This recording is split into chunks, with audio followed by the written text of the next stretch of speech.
كل مؤسسة عارفة كويس قوي اللي جواها، مش محتاجة حد يقول لها، لأنه اللي خدم في مؤسسة من وهو شاب عنده 21 سنة ولا 20 سنة لغاية لما بقى عنده 50 شاف كل حاجة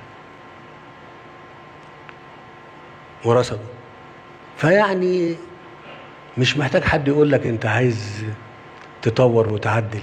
انا بقول كلام برضو، قلت تطور وتعدل، ما قلتش حاجة تانية. لكن لا، لازم كلنا، اقول حاجة هرجع تاني يا جماعة اللي بتسمعوني كلكم، اللي موجودين في كل المؤسسات، الناس الكبيرة ديت، احنا هنموت وهنقابل ربنا، وكل واحد فيكم هيتحاسب على اللي هو كان ماسكه. وزير الخارجية هيتحاسب على ناسه الفترة، هو فاكر انه جاي يقضي وقت سعيد. جت فيك يا بدر، خليك بس، خليك جت فيك يا بدر. لا، جت فيك يا بدر، معلش. لا، انت مش جاي عشان تقضي وقت سعيد وتقول انا، لا يا حبيبي، انت وراك مؤسسة لازم تطورها وتحسنها وتزود شفافيتها وشرفها وامانها وكفاءتها وجدارتها. كلنا مسؤولين. وانا لما بقول الكلام ده دلوقتي بقيم الايه، الحجة عليكم. امام مين؟ امام الناس وامام رب الناس.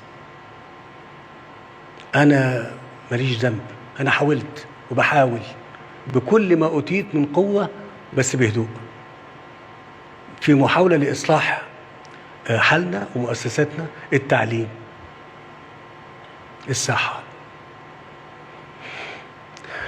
الجيش، الشرطة.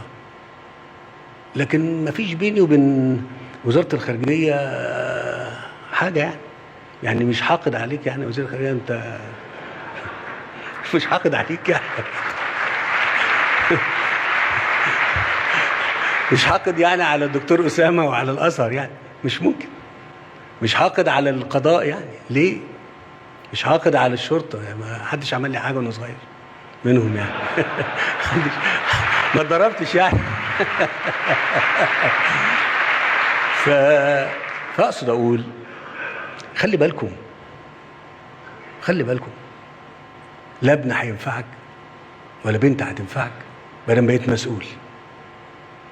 اللي مش مسؤول عن نفسه، هو بيصلي ويصوم ويقول يا رب سلم ويعدي. انما اللي مسؤول عن الناس لا، وانا بحاول بقدر وربنا يعلم ما في نفسي والمسار. ان وفقت ده فضل من الله، وان ما وفقتش ده عدل من الله، انا اللي مش شاطر.